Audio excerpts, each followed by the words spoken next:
Hi, welcome to my brick house. I'm having fun with this green screen. Anyways, we're going to get to an SRS decades past story about why I canceled my SRS surgeries so many times.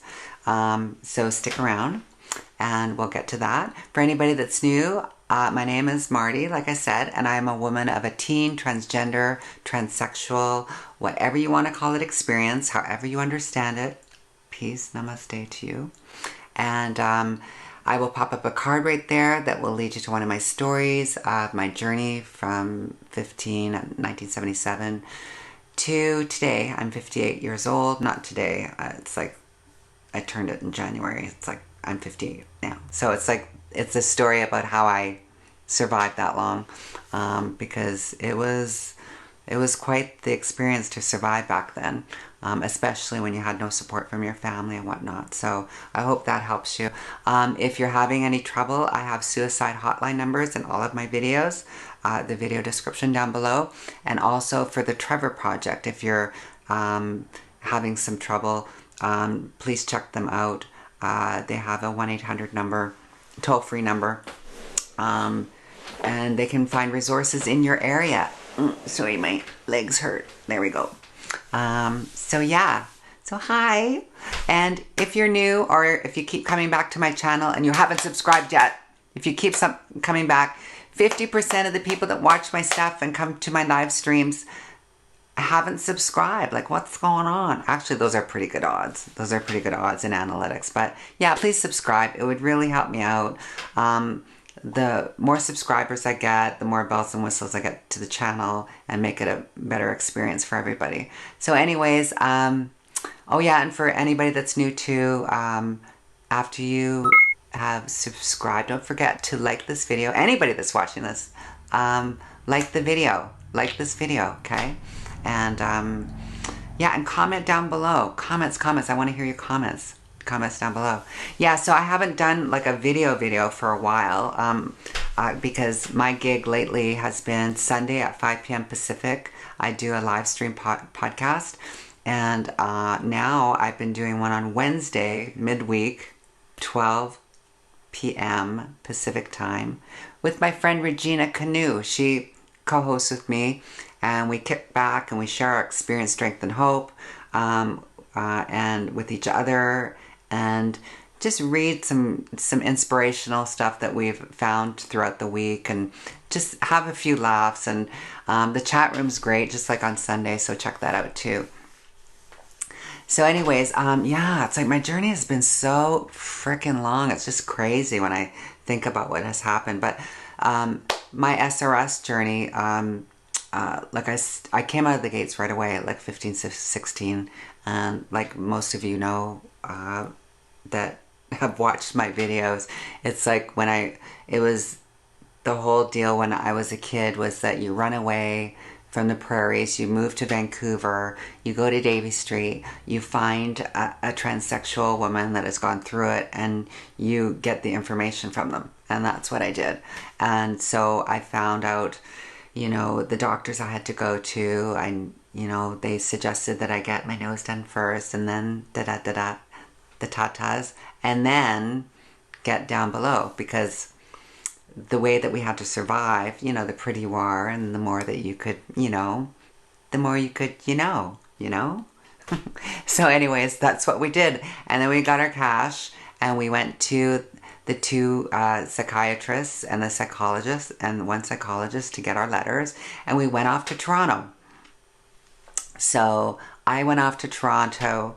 I was just shy of 18 years old, and oh my goodness, yes, I went there to Toronto. I saw this surgeon. Back in the day, it was pretty scary, because it was almost like you were, if you ever seen the movie Elephant Man, and when he is like being shown in this medical setting to everybody, and they take off everything. That's kind of what it was like, because they really ran you through the ringer then, type of thing, to see how much you wanted it.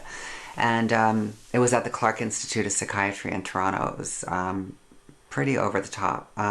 You know, it's good to have people that, people say gatekeepers, but I don't like that word. But people that, you know, will make sure that you're ready for stuff type of thing. Because, you know, I wasn't ready. And obviously I wasn't, or the universe would have put a doctor that I felt comfortable with. So this Dr. Lindsay, he was really old and he was really shaky, but I gave him the $8,000. That's all it was, $8,000 in 1980. And I remember him, like, you know, touching me and stuff, and his hands were shaking, and I'm thinking, oh my God, he's actually going to perform surgery on me. Like, this is freaking scary. So I ended up going to a club that night just before I was going to leave. I was going to stick around for a couple of days and just check out Toronto, right? I was living in Vancouver at the time. So I ended up going to this club that everybody told me to go to, and I sat in this this booth, and I was having my little cocktail, and this trans woman slides in front of me, just like, "Hi, what are you doing here?" And I'm like going, "Oh, well, I went to see Dr. Lindsay and blah, blah, blah, blah type of thing." And she went, "Oh," she says, "well, he did me too." And she grabs my arm and pulls me into the bathroom. And I was like, what the heck's going on? And she slaps her high heel on the frickin' side of the wall and hikes up her everything to show me. And she goes, "He did me too." And I just completely flipped out. I was a little buzzed on purple microdot, if you know what that means. This acid, this LSD thing, you know, to expand our consciousness. And so anyways, I'm like peeking on this. She's doing that. I start laughing hysterically. And then I realize she's looking at me like she's going to kill me because, you know, how dare you laugh at me? And she didn't know I was like buzzed. And so I instinctively turn the laughter into crying. And I just go, "Oh my God, I want one so bad." And I just ran out of the bathroom and ran out of the club and ran to the hotel and went full steam to the airport and changed my flight. And so that was it. I thought, okay, that's a sign from God. Like, it's like, it was like a Franken vajayjay, you know what I mean? It was just really scary. So that was the first time that it went south, and I just remember I landed in Vancouver, and I didn't know what to do because I was going, what am I going to do? I can't live like this. I can't live like this. It's crazy.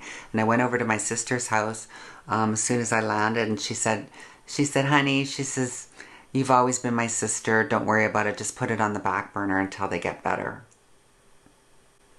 I was like, oh my God, I can put it on the back burner and just wait until they get better. What a concept.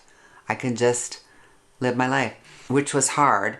But the thing was is that I had to just, it was actually a blessing because, you know, what was coming around the corner, you know, in the early 80s was AIDS.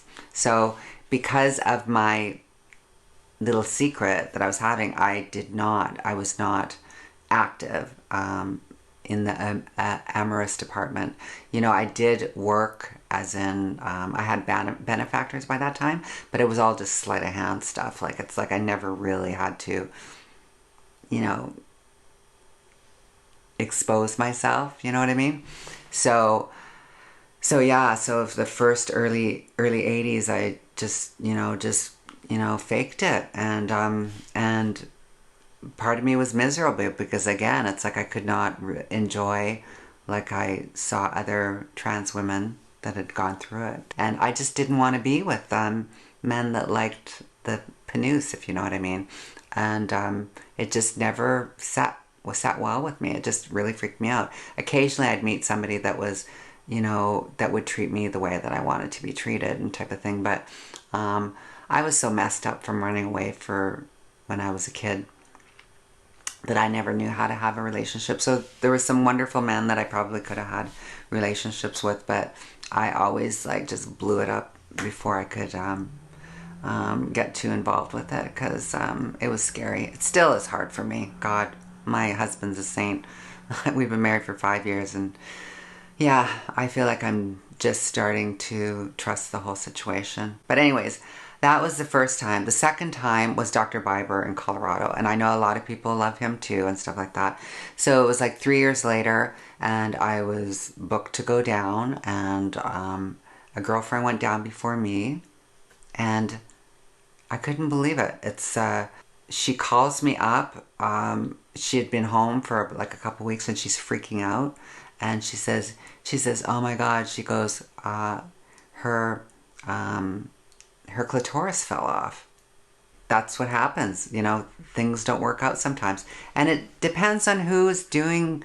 Everybody's different. Everybody reacts to stuff different. Like, I had a facelift last January, and they couldn't believe how much I didn't bruise. Like, I think I had one bruise. People react differently, right? And but I was young. I was like about 22 then, and I just went, no, not doing it. Forget it. No, not doing it with this person. And I got my money back again. So yeah, that was the second time I was supposed to do it.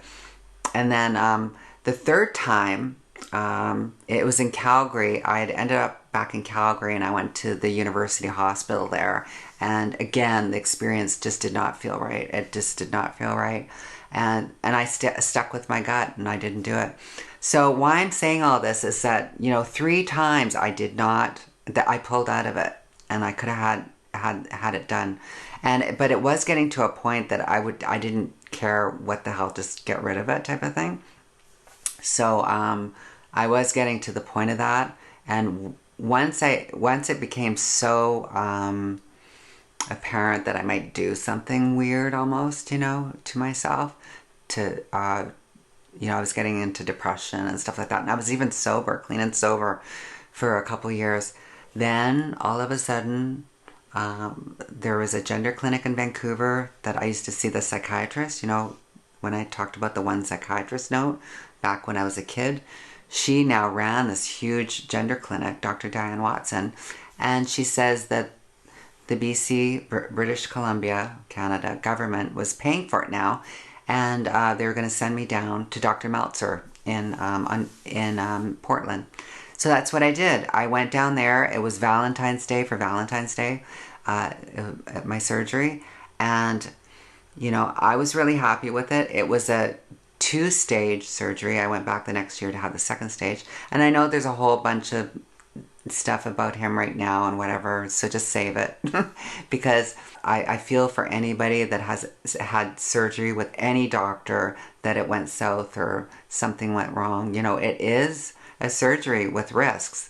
But out of the thousands and hundreds of thousands of surgeries that have been done, you know, in the Western world, it's like, and now in Thailand, it's like there's always horror stories that go on, but the chances are very minimal now, you know. So I would say, as a sister, you know, older sister, if you're like so gung-ho to do it, there's no better time to do it right now. Of course, you got to do your research, and you know, if I was to do it now, I probably would go for the Marcy Bowers, or go for there's one in New York that's really, really good, or yeah, and if you're in Canada, you can advocate and ask for the ones that you want, right? And the ones in Thailand are supposed to be amazing. But you know, I'm satisfied with what I have. Everything was aesthetically pleasing. I had no idea that it was any different than anybody else's. So as long as you're happy and healthy, I say go for it. So anyways, that is my story. So 3 times is the charm. 3 times that I had the option to do it. But yeah, I chickened out of it because I felt in my God gut that I couldn't do it. And the moral of the story for me is that I knew that my highest good, or whatever, you know, that I always feel like I'm trying to plug into, I always listen to that gut inside me. And if I don't feel like if it's right, I don't do it. I won't do it. And especially if there's too many obstacles happening around me too, you know, and the signs are so obvious, you know, I just won't do it. And for me, I think that's what made me survive through the 80s and through the AIDS crisis and stuff, because, you know, I would have been so active after that surgery, you know, it would have been nuts. So anyways, it happens when it happens. So be strong. I know in this, I try to think about it, how would people be feeling during this climate of coronavirus and everything's shut down. I know for me, like I haven't even had my last follow-up appointment for my facelift. I actually am going to see him June 15th finally, but I was supposed to have it done in, April 15th at my 3 months.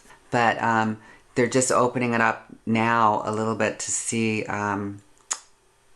to do follow-up stuff on surgery and whatnot. So I couldn't imagine right now, everything's stalled and stuff. So my heart goes out to people that are scheduled to go get it and stuff right now. And but you know, I always try to think that things are happening for some reason, you know. Yeah, my heart's out, goes out to anybody that's waiting for that stuff. And please leave some comments down below. I'm able to get back to all of my comments still, so it's wonderful. So I love you guys. Thank you for watching this video, and please like, please subscribe, and I'll see you in the next video, or I'll see you in my live stream. Bye. Oh my God, did you guys all see my beautiful Arctic highlights? I'm doing my part, staying home, roots and all. We suffer. Love you guys. Be safe. Stay safe.